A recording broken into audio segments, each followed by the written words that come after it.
Imagine a mother begging the police to search for her missing daughter, but they simply refuse to even listen. This is a true story that happened in 2014 in Hawaii, one of the most beautiful places on earth, but even in paradise, tragedy can strike.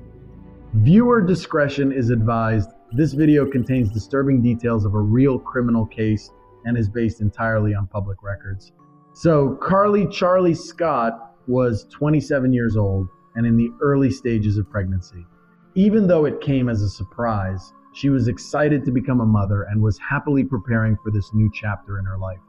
Her relationship with the baby's father, Stephen Capobianco, had always been complicated. When he found out about the pregnancy, he eventually chose to distance himself.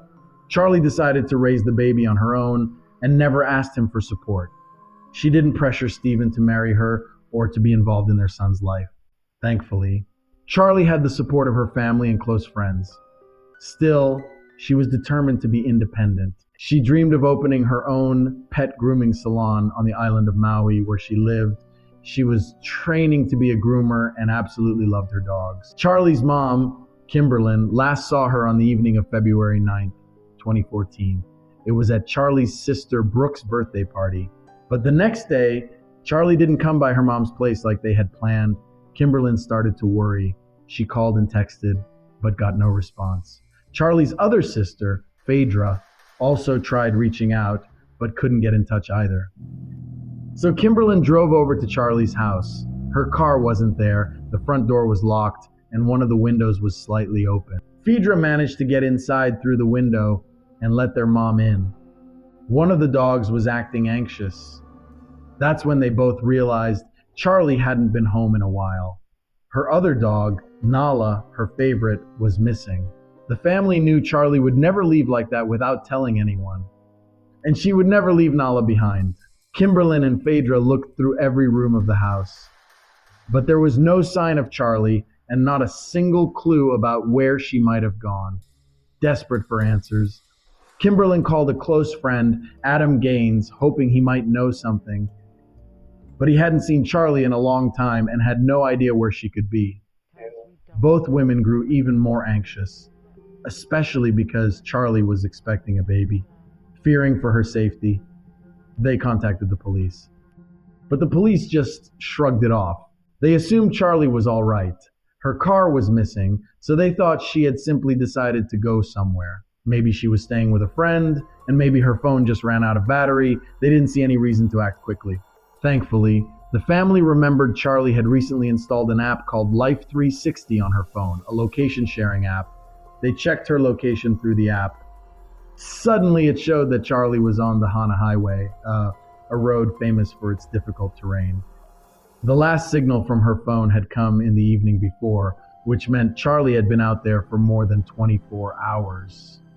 The location was deep on Maui, about 20 miles away. Kimberlyn and Phaedra could not understand why Charli would be out there all night. They were terrified that something had happened to her, so they gave the police this new information. And the officers finally promised to start searching the highway when the sun came up the next morning. Hana Highway is a narrow, winding mountain road. It crosses 59 bridges, almost all of them just one lane wide. There are steep cliffs and more than 600 sharp turns, all cutting through thick tropical forest. Accidents happen there all the time. When morning arrived, Kimberlyn and Phaedra drove out to the highway themselves, searching for any sign of Charli, but there was still no sign of the police. Kimberlyn was certain Stephen was somehow involved. Her daughter would never have gone out there alone at night. She was convinced something was wrong. Kimberlyn had never liked Stephen. He was 4 years younger than Charli, and she always felt he was cold and distant. They had met in 2009 and lived together for about 2 years, but Stephen always kept their relationship secret. He told people they were only roommates, and he never wanted to be in photos with Charli. Kimberlyn and Phaedra searched the whole stretch of highway where the app had placed Charli's location. They stopped at every turn, got out of the car, looked around carefully, and called out her name, but there was no trace of her anywhere. They kept trying to call Charli, searching wherever they could, yet They never saw a single police officer on the road, not even on their way back. Kimberlyn felt frustrated and upset by the lack of urgency, so she went straight to the police station to ask why no one was out there looking for her daughter. The police said they had checked the highway but hadn't found anything. Charli's mother and sister began to realize the police were not taking the case seriously. They still believed Charli had simply taken off or run away. After repeated complaints from the family about the lack of action, the police finally assigned several experienced detectives who immediately got to work. Their first step was to question Charli's ex-boyfriend, Stephen.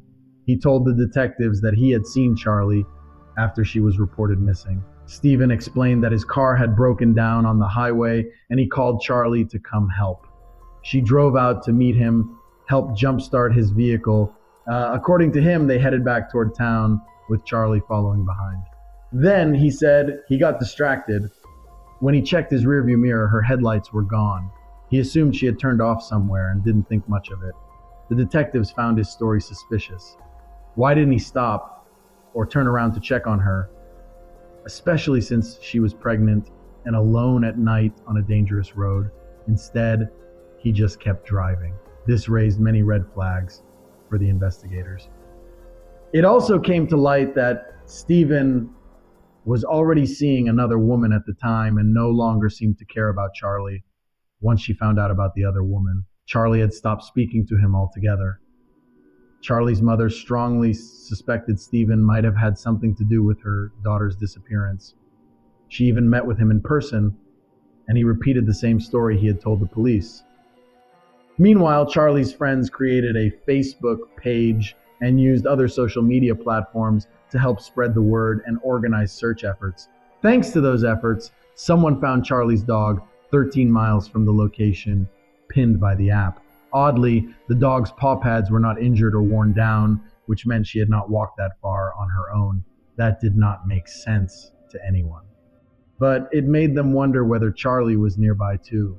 Charli's mother, her sister, and Charli's close friend Adam organized a search party. They gathered several hundred volunteers from all over the island, people willing to face the tough and dangerous terrain. They didn't just gather help, they actively planned and participated in the searches themselves, using tracking dogs too. The local community came together in a big way. Everyone wanted to help bring Charli home. 3 days after Charli went missing, one of the volunteers found her car, but it was empty, no sign of Charli. The car was found about 20 miles from the location shown in the app, in an area where stolen cars are often dumped. Investigators suggested that Charli might have gotten out of the car before it was possibly stolen. And as if this chaos and desperation weren't enough, another strange and unpleasant side story soon unfolded. Some of Charli's belongings disappeared from her apartment, only to be found in her landlord's home. He claimed his innocence, but was still fined $3,000. This incident, while bizarre, was a distraction from the main search, which was about to yield its first grim results. The search for Charli continued. Most of the searching was happening along the roadside, but no one was really going into the tropical forests. Charli's mother and sister went looking deeper into the jungle. Heading toward the area the app had pointed to. Along the way, they found a DVD marked Twilight. Charli had that same DVD in her car. It convinced them they were heading in the right direction. Then they found a shirt and skirt matching what Charli was last seen wearing. These discoveries alarmed the investigators. A little further along, they also found a blanket, but Charli herself was still nowhere nearby. The next day, the search in that area continued. Volunteers were combing through the area on all fours, trying not to miss a thing. In the thick brush, they found a piercing earring Charli usually wore. Nearby, they discovered material, which was later tested. The results confirmed it was connected to Charli. But the search went on because Charli still hadn't been found. The case was reclassified, and from then on, the police began treating it much more seriously. As the investigation went on, it became clear that something tragic had happened to Charli.